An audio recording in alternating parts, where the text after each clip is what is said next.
Olá, família, sejam todos bem-vindos ao estudo diário das Escrituras. Hoje nós vamos dar continuidade ao nosso estudo aqui em Joseph Smith História, capítulo 1. Nós vamos ler do 27, versículo 27 em diante aqui, tá bom? Então é uma narrativa, uma história. Então eu vou contando e já explicando algumas coisas aqui, tá bom? Os versículos anteriores nós vimos que Joseph Smith ele vai até o bosque e busca o Senhor, tá bom? Em oração ali, e Deus, o Pai e Jesus Cristo aparecem a ele. E depois dessa experiência que ele teve com Deus, que ele compartilha essa experiência com as pessoas, ele passa a ser perseguido, as pessoas não acreditam, ridicularizam ele, tá bom? Então, ele passa a ser perseguido por conta disso. Então, a gente vai ler agora, na época em que ele teve a primeira experiência com Deus, o Pai Jesus Cristo ali, ele tinha 14 anos de idade. E aqui ele está continuando o registro, falando nesse período de 3 anos, tá bom? Que ele teve, que ele não teve mais nenhuma manifestação divina. E aí ele começa a compartilhar aqui, a partir do versículo 27, dizendo assim: Continuei minhas ocupações comuns na vida, até o dia 21 de setembro de 1823, sofrendo todo o tempo severa perseguição na mão de todos os tipos de homens, tanto religiosos como irreligiosos, porque eu continuava a afirmar que tivera uma visão. Então, o que causava ali a perseguição contra ele era porque ele afirmava que tinha uma visão, que teve uma visão ali de Deus o Pai e Jesus Cristo. O triste aqui, né, a gente entende que pessoas que não creem em Deus vão criticar, mas aqui fala que tanto os que eram irreligiosos como os religiosos também o perseguiam ali. E continua. No espaço-tempo entre a ocasião em que tive a visão do ano de 1823, ou seja, desde 1820 até 1823, tendo sido proibido de unir-me a qualquer das seitas religiosas da época, sendo ainda muito jovem e perseguido por aqueles que deveriam ter sido meus amigos e me tratado com bondade. E se supunham eles que eu estava iludido, deveriam ter procurado de maneira apropriada e afetuosa conquistar-me. Então, aqui é o desabafo dele, né? Se as pessoas não criam na, no testemunho dele, na história que ele estava compartilhando, simplesmente eles deveriam procurar abraçar Joseph Smith. Olha, você está errado, mas não foi isso, eles eram ásperos, né? Eles não queriam ele ali no meio deles. E olha que é um jovem, né, de 14 ali, então ele sofreu muito nessa época aqui, tá bom? E ele continua: Fui abandonada a toda sorte de tentações, misturando-me a todo tipo de gente. Caí frequentemente em muitos erros tolos, exibindo a fraqueza da juventude e a debilidade da natureza humana. O que sinto dizer levou-me a tentações diversas e ofensivas à vista de Deus. Ao fazer tal confissão, ninguém deve crer-me culpado de qualquer pecado grande ou maligno. Jamais existiu em minha natureza disposição para tal. Mas fui culpado de leviandade e às vezes andava com companhias joviais, etc. E, e o que não condizia com a conduta de que deveria ser mantida por uma pessoa que fora chamada por Deus como eu. Isso, porém, não parecerá estranho para quem se recorda de minha juventude e conhece meu temperamento naturalmente alegre. Então aqui ele compartilha, né, que ao se sentir abandonado, ele acabou se misturando com todo tipo de gente, outras rapazes da época dele que aprontavam, cometia, conforme ele falou, erros tolos aqui. Ele até faz uma análise aqui falando, né, dando uma ênfase: olha, não é nenhum pecado grave que eu cometia, tá bom? Não é, nem há em mim disposição para cometer pecados malignos, tá bom?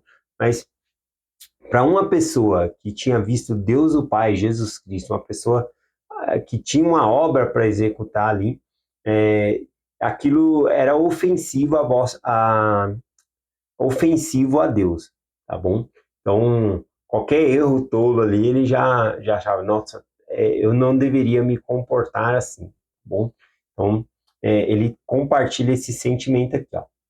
Em consequência dessas coisas, muitas vezes sentir-me condenado por minhas fraquezas e imperfeições. Foi então que na noite do já mencionado 21 de setembro, depois de me haver recolhido, recorri a orações e súplica ao Deus Todo-Poderoso, para pedir perdão por todos os meus pecados e imprudências.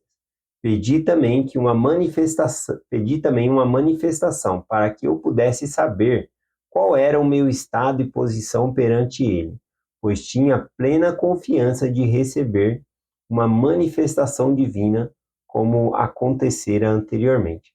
Então, aqui, né, ele começa a orar, é, depois, né, que todo mundo dormiu, ele se levanta ali da cama e ele começa a buscar a Deus, a suplicar a Deus pelos pecados dele, suplicando que o perdoe. E ele quer saber como que está a condição dele perante Deus. E ele pede uma manifestação divina ali, tá bom? Para que ele possa saber como é que está a relação dele com Deus, por conta desses muitos erros que ele havia cometido, tá bom? Então a gente vê aqui um padrão acontecendo. A primeira vez que Deus, o Pai Jesus Cristo, apareceu a ele foi porque Joseph Smith buscou, ele estava orando, e aqui novamente ele está orando, e ele vai receber uma manifestação divina aqui, ó. E enquanto eu estava assim, suplicando a Deus, descobri uma luz surgindo no meu quarto, o qual continuou a aumentar, até o aposento ficar mais iluminado do que o meio-dia.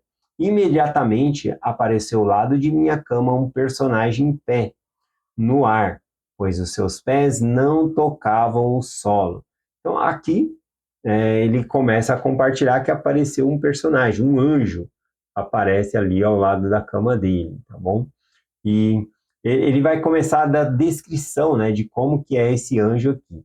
Veja só, vestia ele uma túnica solta da mais rara brancura, que era uma brancura que excedia qualquer coisa terrena que eu já vira.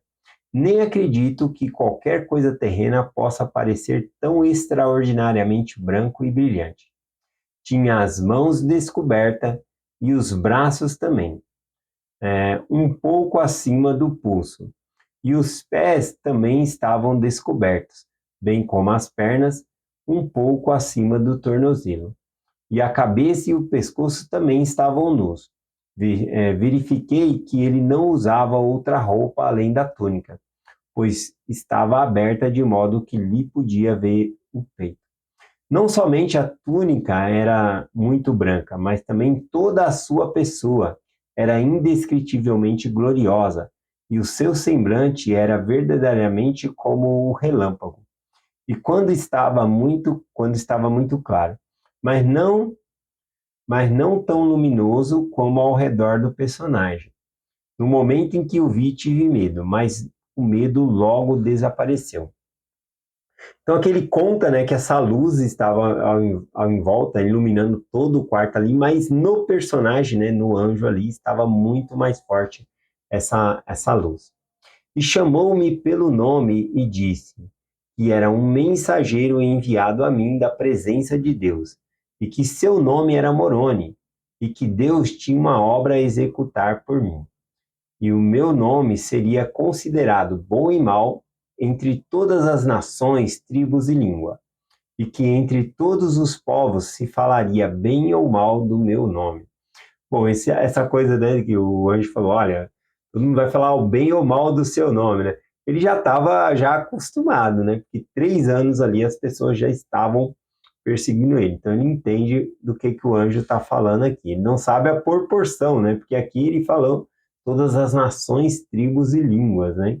E essa profecia é cumprida, porque ao compartilharmos o evangelho, a gente vê muitas pessoas ou rejeitam o testemunho dele e começam a falar mal ou aceitam também, né? E filiam-se ao evangelho de Cristo. Continuando aqui no versículo 34 em diante, diz: E disse-me que havia um livro escondido, escrito em placas de ouro. Aqui, né, na citação de Joseph Smith, ele fala que o anjo falou que era em placas de ouro. Quando o Nefe ele está fazendo essas placas, ele fala que achou minério, né? E os metais que ele achou ali era ouro, prata, tá bom? Acredito que essas placas que ele está mencionando aqui, as placas que Mormon também vai fazer o resumo, elas têm a aparência dourada, tá bom? Não que sejam de ouro. As 8 testemunhas diz que elas têm a aparência de ouro. Tem uma liga que os antigos habitantes escreviam, né? Aliás, né, os antigos habitantes, muitas pessoas criticavam o livro de Mormon porque eles eram escritos em placas, né, em placas de metais, aqui mencionado placas de ouro. Porém, não havia outros registros na época com placas, né? Ou era pergaminho ou papiro, isso que dominava o mundo ali. E aí as pessoas criticavam, falando, não pode ser verdadeiro, porque ninguém escreve em placas, né? Só que depois começou a aparecer, depois que Joseph Smith traduziu o registro, começou a aparecer outras placas no Egito, então tinha sim placas, né, que as pessoas escreviam. No continente antigo aqui, existia até uma liga que eles faziam placas, tá bom?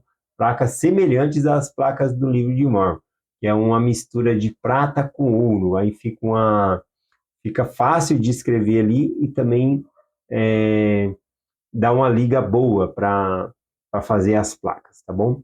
E o nome dessas placas que acharam, a mistura é tumbaga, tá bom? Então, tumbaga é uma mistura de ouro com prata e servia para fazer registro. E tem muitos hoje em dia. Continuando aqui, ele fala desse livro aqui, que continha um relato dos antigos habitantes desse continente, e assim como a sua origem e procedência. Disse também que o livro continha a plenitude do Evangelho eterno, tal como fora entregue pelo Salvador aos antigos habitantes. Então, esse livro ele contém ali a plenitude do Evangelho e muitos ensinamentos de Cristo para quem já conhece o livro de Mormon. Para quem não conhece, precisa conhecer, tá bom? Para saber por si mesmo que esse registro é verdadeiro.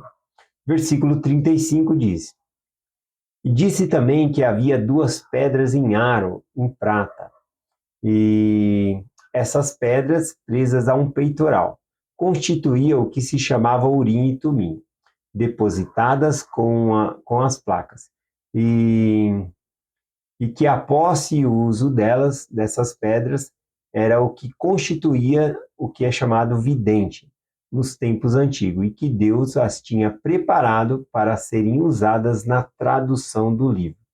E depois de me dizer essas coisas, começou a citar profecias do Velho Testamento. Então ele vai começar aqui, o Anjo Moroni, começar a citar escrituras para Joseph Smith aqui, tá bom?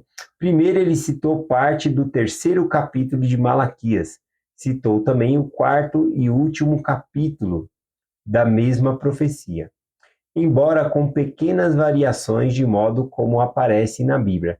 Essas variações nós estudamos ontem, né, da maneira que o Moroni falou, tá aí na seção 2 de Doutrina e Convênio. Ele repete aqui, né, mas a gente não vai fazer a comparação agora, porque eu fiz ontem.